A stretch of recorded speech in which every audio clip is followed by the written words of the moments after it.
ಖಾಡ big fight ವಿಶೇಷ ನಾನು ಮತ್ತೆ ಮುಂದುವರಿಸ್ತಾ ಇದ್ದೀನಿ. ಚಂದ್ರಶೇಖರ್ ಅವರು, ಈಗ ನಾವು 11 ವರ್ಷಗಳ ಹಿಂದಕ್ಕೆ ಹೋದಾಗ ದೊಡ್ಡ ಮಟ್ಟದಲ್ಲಿ ಚರ್ಚೆ ಆಗಿದ್ದು ಚುನಾವಣಾ ಭಾಷಣಗಳು ಅಥವಾ ಒಂದು ಪ್ರತಿಪಕ್ಷವಾಗಿದ್ದಾಗಲೂ ಕೂಡ ನರೇಂದ್ರ ಮೋದಿ ಅವರ ಆದ್ಯ ಎಲ್ಲರೂ ಹೇಳಿದ್ದು ನಾನು ಬೆಲೆ ಏರಿಕೆ ತುಂಬ ಮೆಹಂಗಾಯಿ ಇದಾಗಿ ಜಾಸ್ತಿ ಆಗಿಬಿಟ್ಟಿದೆ, ಬೆಲೆ ಏರಿಕೆ ಆಗಿದೆ ಅಂತೆಲ್ಲ ಹೇಳಿ ಅಧಿಕಾರಕ್ಕೆ ಬಂದಂಥವ್ರು ಇವತ್ತಿಗೆ ಬೆಲೆ ಏರಿಕೆ ವಿಷಯ ಎಲ್ಲಿ ಬಂದು ನಿಂತಿದೆ, ಜೊತೆಗೆ ಬ್ಲ್ಯಾಕ್ ಮನಿ ಎಲ್ಲಿಗೆ ಬಂದು ನಿಂತ್ಕೊಳ್ತು ಅಂತ. ಎರಡು ವಿಚಾರ. ಮೊದಲನೇದು ಬ್ಲ್ಯಾಕ್ ಮನಿ ಆಗಲೇನೋ ಮಾತಾಡಿದ್ರೆ ನಾನು ಅದಕ್ಕೆ ಮಾತಾಡ್ಬಿಟ್ಟು ಡಿಮಾನಿಟೈಸೇಷನ್ ವಿಚಾರದಲ್ಲಿ ಯಾಕೆ ದೊಡ್ಡ ಅದು ಆಘಾತ ತಂತು ಬ್ಲ್ಯಾಕ್ ಮನಿಗೆ, ಅದು ಎಷ್ಟು ದೊಡ್ಡ ಇದಕ್ಕೆ ಇಂಪ್ಯಾಕ್ಟ್ ಮಾಡ್ತದೆ ದೇಶನ ಅಂತ ಹೇಳೋದಕ್ಕೆ ನೋಡಿ. ಆಪರೇಷನ್ ಇದನ್ನು ಯಾವುದು ಡಿಮಾನಿಟೈಸೇಷನ್ ಮಾಡಿದಾಗ ಆಪರೇಷನ್ ಕ್ಲೀನ್ ಮನಿ ಅಂತ ಮಾಡಿದ್ರು. 18 ಲಕ್ಷ ಸಸ್ಪೆಕ್ಟೆಡ್ ಅಕೌಂಟ್ಗಳು ಸಿಕ್ಕಿದ್ವು, ದೊಡ್ಡ ಅಕೌಂಟ್ಗಳು 18 ಲಕ್ಷ. ಅನ್ಕವರ್ ಮಾಡಿದ್ದು ಏನು ಅನ್ಡಿಸ್ಕ್ಲೋಸ್ಡ್ ಇನ್ಕಮ್ ಅನ್ಕವರ್ ಮಾಡಿದ್ದು 17,526 ಕೋಟಿ.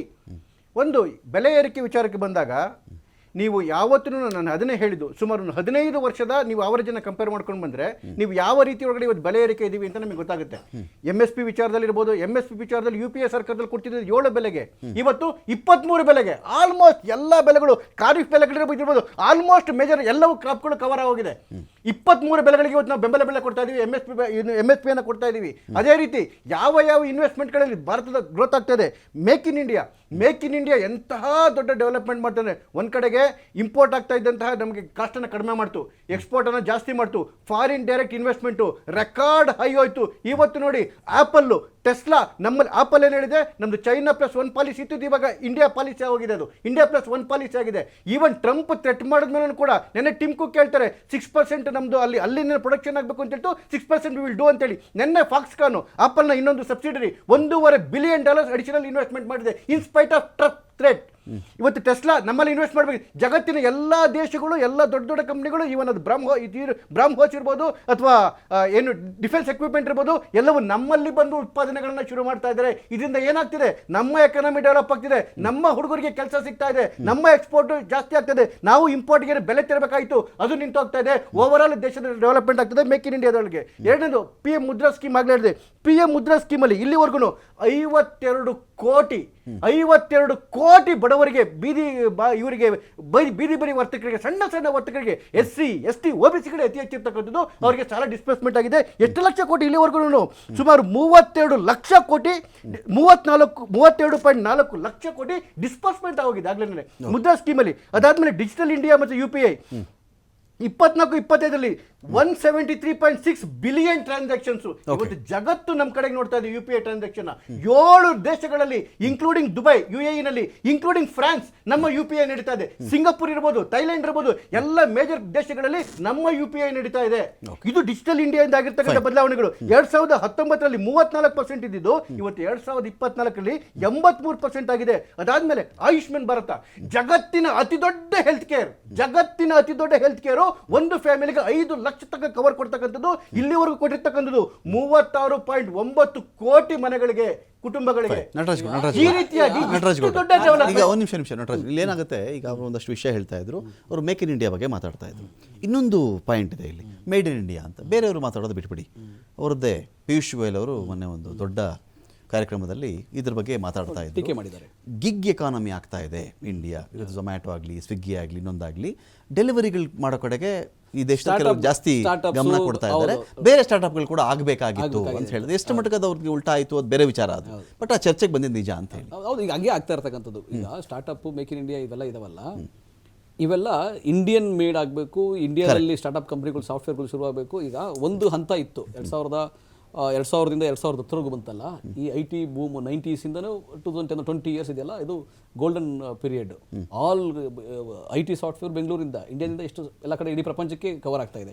ಆದರೆ ತದನಂತರ ಇವಾಗ ಆಗ್ತಾ ಇರೋದು ಸ್ಟಾರ್ಟ್ಅಪ್ ಯಾವುದು ಹೊಸ technology, robotic technology. Tax holidays ಇತ್ತು, ಅದನ್ನು ಹೇಳಬೇಕು ನೀವು. ಇಲ್ಲಿ ಅವಾಗ ಸಾಫ್ಟ್ವೇರ್ ಯಾಕೆ ಬಂತಂದ್ರೆ ಟ್ಯಾಕ್ಸ್ ಹಾಲಿಡೇಸ್ ಜೋರ ಕೊಟ್ಟಿದ್ರು, ಅದಕ್ಕಾಗಿತ್ತು ಅಂತ ಹೇಳಿ.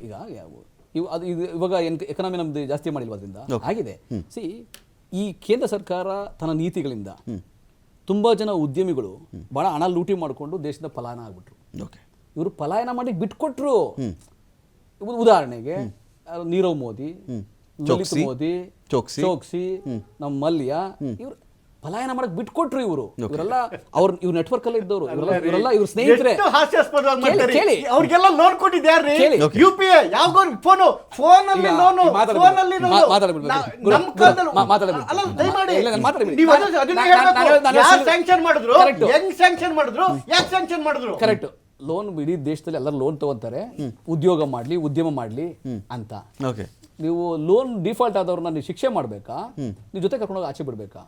ನಾನು ಲಲಿತ್ ಮೋದಿ ವಿಷಯ ಇವರು ಸುಷ್ಮಾ ಸ್ವರಾಜ್ ಅವರು ಪಾಪ ದಿವಂಗತರಾಗಿದ್ದಾರೆ, ಗೌರವಯುತವಾಗಿ ಹೇಳ್ತೀನಿ.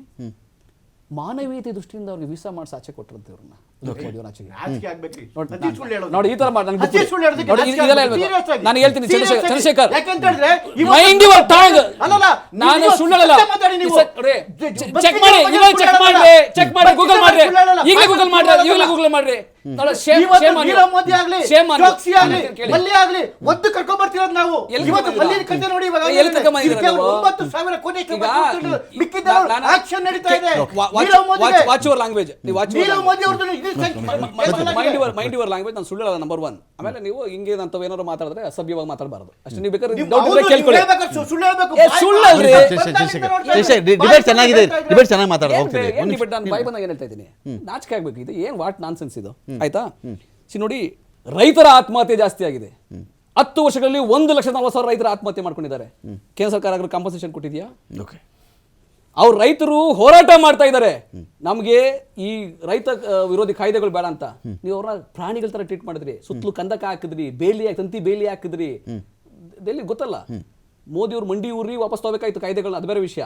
ಆದ್ರೆ ನೀವು ಅವ್ರನ್ನ ಪ್ರಾಣಿಗಳ ತರ ಟ್ರೀಟ್ ಮಾಡಿದ್ರೆ ರೈತರನ್ನ. ಅವ್ರ ಬೆಂಬಲ ಬೆಲೆ ಕಾಯ್ದೆ ಮಾಡಿ ಅಂತ ಕೇಳ್ತಾ ಇದ್ದಾರೆ, ನೀವು ಮಾಡ್ತಾ ಇಲ್ಲ, ಪಲಾಯನ ಮಾಡ್ತಾ ಇದ್ದೀರಾ. ನಿಮ್ಮ ವಾಗ್ದಾನ ಇತ್ತು, ನೀವು ವಚನ ಭ್ರಷ್ಟರಿದ್ದೀರಿ. ನೀವು ಕೇಂದ್ರ ಸರ್ಕಾರ ಮೋದಿ ಆದಿಯಾಗಿ ವಚನ ಭ್ರಷ್ಟರಿದ್ದೀರಿ. ನಿಮ್ಮ ಪ್ರಣಾಳಿಕೆಯಲ್ಲಿ ನಾವು ಅವ್ರಿಗೆ ಕಾಯ್ದೆ ಮಾಡ್ಕೊಡ್ತೀವಿ ಅಂತ ಹೇಳಿದ್ರಿ. ನೀವು ಸ್ವಾಮಿನಾಥನ್ ವರದಿಯನ್ನು ಅನುಷ್ಠಾನ ಮಾಡ್ತೀವಿ ಅಂದ್ರೆ ನೀವು ಮಾಡಿಲ್ಲ. ರೈತರ ಆದಾಯ ಇವಾಗ ಬರೀ 2% ಗ್ರಾಮೀಣ ಭಾರತದಲ್ಲಿ. ಗ್ರಾಮೀಣ ಭಾರತ ಮತ್ತೆ ನಗರ ಭಾರತ ಅಂತರ ಹೆಚ್ಚಿಗೆ ಆಗ್ತದೆ, ಆದಾಯದಲ್ಲಿ ಅಂತರ ಹೆಚ್ಚಿಗೆ ಆಗ್ತದೆ. ನಿಮ್ಮ ಕಣ್ಣು ಕಾಣ್ತಾ ಇಲ್ಲ. ನೀವು ಸುಮ್ಮನೆ ಆಪರೇಷನ್ ನಾಚಿಕೆ ಆಗ್ಬೇಕು ಮೋದಿ ಸರ್ಕಾರಕ್ಕೆ. ಈ ದೇಶವನ್ನ ಆರ್ಥಿಕವಾಗಿ ಹಿಂದುತ್ವಗೊಂಡೋಗಿದಂತೆ ಆರ್ಥಿಕತೆಯಲ್ಲಿ ಹಿಂದುತ್ವಗೊಂಡೋಗ್ಬಿಟ್ಟು ದೇಶವನ್ನ. GST, ಡಿಮಾಂಡೇಷನ್, ಕೊರೋನಾ ಕಳಪೆ ನಿರ್ವಹಣೆ. ಮೋದಿ ಬರೀ ಸೂಟು ಬುಟ್ಟು ಹಾಕೊಂಡು ವಿದೇಶ ಪ್ರವಾಸ ಮಾಡಿದ್ರೆ, ಚುನಾವಣಾ ಪ್ರಚಾರ ಮಾಡಿದ್ರೆ ಈ ದೇಶ ಅಭಿವೃದ್ಧಿ ಆಗೋದಿಲ್ಲ. ಚುನಾವಣಾ ಪ್ರಚಾರ ಮಾಡಿದ್ರೆ ದೇಶ ಅಭಿವೃದ್ಧಿ ಆಗೋದಿಲ್ಲ. ಬಡವರ ಭಾರತವನ್ನ ನೀವು ನೋಡ್ಬೇಕಾಗುತ್ತೆ. ಬರೀ ಶ್ರೀಮಂತರಿಗೆ ಗುಲಾಮಗಿರಿ ಮಾಡೋದಲ್ಲ. ಭಯ ಶುರುವಾಗ್ಬಿಡ್ತು. ನಾನು ಮಾತಾಡ್ತೀನಿ ಅಂತೇಳಿ ಎಂತ ಗೋಸಂಬಗಳು ಕಾಂಗ್ರೆಸ್ ಅವರು ಅಂತ ಹೇಳಿದ್ರೆ, ಯಾವ ರೈತ ವಿರೋಧಿ ಕಾಯ್ದೆ, ರೈತ ಕಾಯ್ದೆಗಳು ಇವ್ರ 2014 ಮ್ಯಾನಿಫೆಸ್ಟೋ ನೋಡಿ, ಪದ ಪದನು ಇವ್ರದೇ ಇದೆ. ಮಂಡಿ ಹಾಕೂರಿದ್ರು ಮೋದಿ ಅವರು, ಮಂಡಿ ಹಾಕೂರಿದ್ರು ರೈತರ ಮುಂದೆ. ಮೋದಿ ತಗೊಂಡ್ಬಂದು ಮೋದಿ ಅವರು ರೈತರ ಮುಂದೆ ಯಾಕೆ ಮಂಡಿ ಊರಿದ್ರು? ಆಮ್ ಆದ್ಮಿ ಪಾರ್ಟಿ ಅದೇ ರೈತರಿಗೆ